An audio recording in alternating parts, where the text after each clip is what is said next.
When most of these schools give you the scholarship opportunities, they are going to come in the form of graduate teaching assistantship, graduate research assistantship, fellowships. And in this case, you are going to be helping supervisors to teach, or you are going to be helping supervisors. The most important advantage here is a bank statement without proof of funds, and it will work for you. Hello, beautiful people. Welcome back to our channel, and thank you so much for joining today. If this is your first time here, do not forget to subscribe, and thank you so much. Please like this video. My name is Milton if you are seeing my face for the very first time. And today's video, I want to talk about the scholarship series.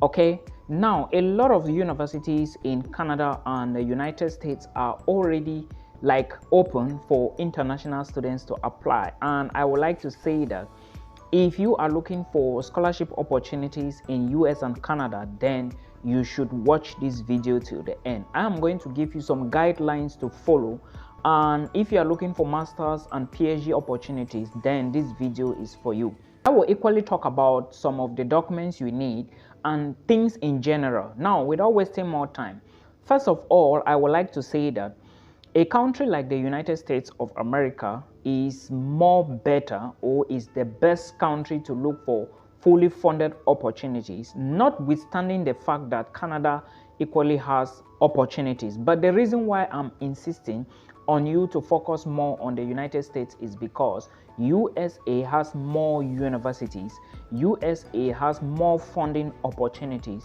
USA has more research institutions and public schools that are being funded.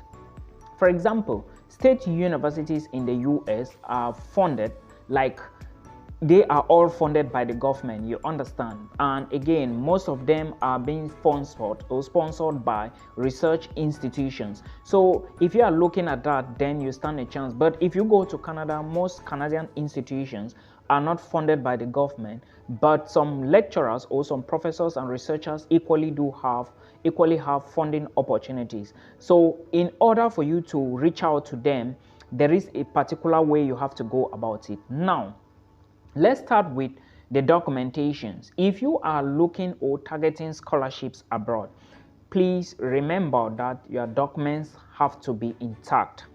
Do not start an application whereas you don't have a passport. No. Your transcripts must be in order, original transcripts.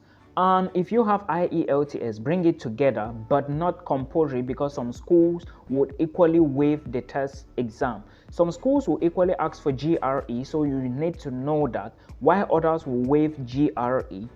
Then if you have all these documents, your certificate ready, your bachelor's degree, your master's ready, all transcripts ready, then you also need to understand that at the end of the day, you have to write a motivation letter or statement of purpose. In other ways, you can write, some schools will equally ask you to write a personal statement.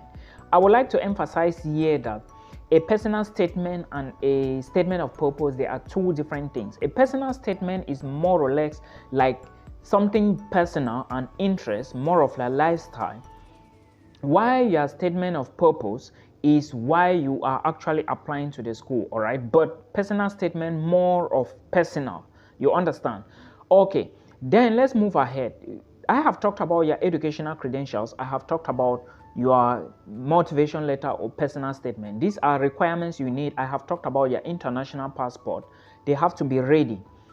Then the other thing you need to know is that most of these scholarships, you would have to upload reference letters. So you need to inform your referees or people who are willing to write recommendation letters on your behalf. Most of the time, it is going to be your lecturers or supervisors or professors in your university, and in most cases, you are going to equally add maybe one person from your area of work or where you work. Okay, so mostly you will find two people from your university and one person from the place where you work. For those who are applying for PhD, because PhD applications, you will need 3 recommendation letters sometimes, and master's application, you will need 2 recommendation letters. Some universities will ask you to upload at least 3 recommendation letters even for the master's level.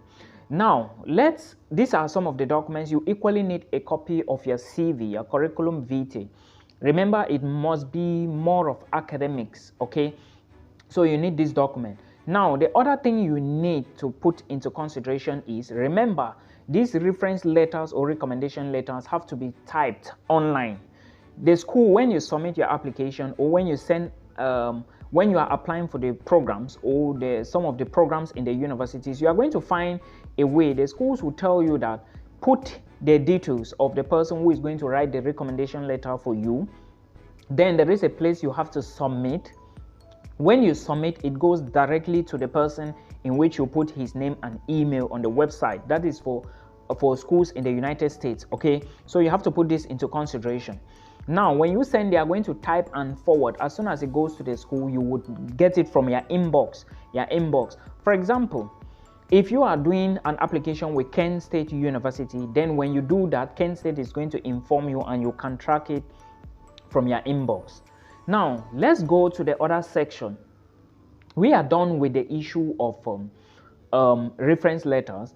I would also like to draw your attention to the fact that most schools will require an application fee, but some schools will tell you that their application is free. Those whose application are free understand that it is very competitive. I will not advise you to rely on them. However, this is what you should do in case you don't have money. If you want to apply to schools, for example, maybe Florida State University, asking for an application fee and you do not have the required money they are asking you to show to them or to pay to them as for your application fee, you can reach out to the graduate coordinator. Tell them that you have, when reaching out, make sure you are ready to submit your application or you have submitted. Because if you can submit your application, but if you do not pay the application fee, it will not go to the school and they will not process your application, right? So now make sure you have finished everything and you are ready to submit. You can reach out to the coordinator of the school, tell them that you found their program and it was good for you. Then you actually applied for the program, but now you have a problem because you want to submit your application or you have submitted your application, but you realize that you need to pay an application fee. You actually saw it, but because of your passion for the program, you cannot pay the application fee because probably maybe you don't have the money and you can't afford it. Make sure you are able to back this with a proof. Remember to be truthful because they can ask you further questions. When you write something like this, they will waive the application for you, but you have to put it in writing and reasons why you cannot pay the application fee because they have to document everything to the university. They can waive it for you like that. It was done for me some time ago like that.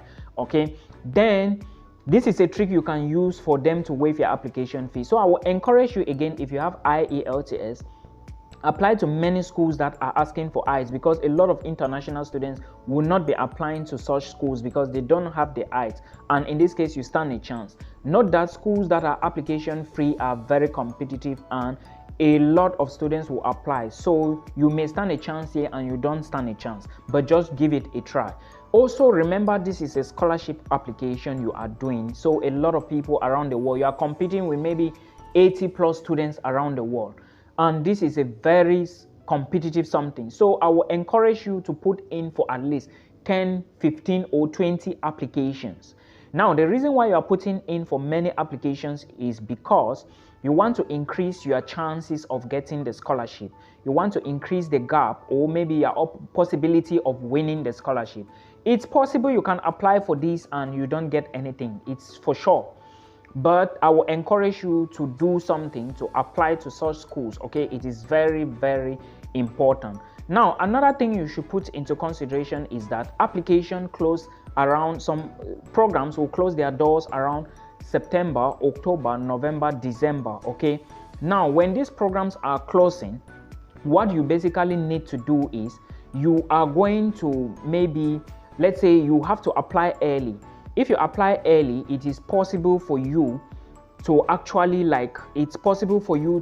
get something. Early application is good because first come, first serve basis is very, very important in everything you are doing. Okay, I just said let me inform you. So try to apply as early as possible. Now, when you finish, the first thing you need to do before all these steps I was talking about, you need to go through universities around US. University of Pennsylvania, University of Chicago, University of California, right? Oklahoma State University, Kent State, Florida State, All these University of Kentucky, all these schools like this are schools that usually have fully funded scholarships. So you have to go through their website, check their graduate section, okay, then you check the researchers. Now, this takes me back into the next thing I want to talk about. If you are going to be applying to the school website, it is possible for you to just apply like that and you win a scholarship. But I will encourage you to write emails to supervisors. Go through supervisors and write emails to them, telling them that you are interested to apply for their programs and you really wish to apply, okay? Tell them why you want to apply to the program so that you can, because I'm explaining this because that is a way of communication and it is easy for you to navigate. I hope you understand. Now, when you do this, you are increasing your chances of being selected to the program. But remember, they have to look at a lot of things, okay? They have to consider a lot of things. It is possible, of course, it is very possible for you to do this and win a scholarship, and it's still possible for you to do this without winning anything. So I will encourage you to keep track to this and put in a lot of work. It is a lot of work, but you can do it. And if you do it, you may possibly just learn something. Now, let me tell you another secret that you can implement and it can work for you. When you go to a university, okay, for example, if you are looking at the University of Connecticut and you go to their website and you see that they offer graduate assistantship or positions, I will advise you to reach out to the school. That is point number one. Reach out to the school, plead with them, tell them that you want to actually apply for this program. You are writing this message to the graduate coordinator, okay, or to the supervisor or to the head of that department you want to apply to. You would like to apply to this program, and what is the program like? How many people actually applied for this program last year? Explain to them like this, reach out to them and tell them this. It is important, and if you do this, you may just be landing scholarships in the US. It is not going to be easy for you. This is something I must tell you. It is not going to be easy, but I want to encourage you. I want to tell you that you can give it a try and it will work for you. Now, another thing you need to put into consideration is that when most of these schools give you the scholarship opportunities, they are going to come in the form of graduate teaching assistantship, graduate research assistantship, fellowships. And in this case, you are going to be helping supervisors to teach, or you are going to be helping supervisors with research.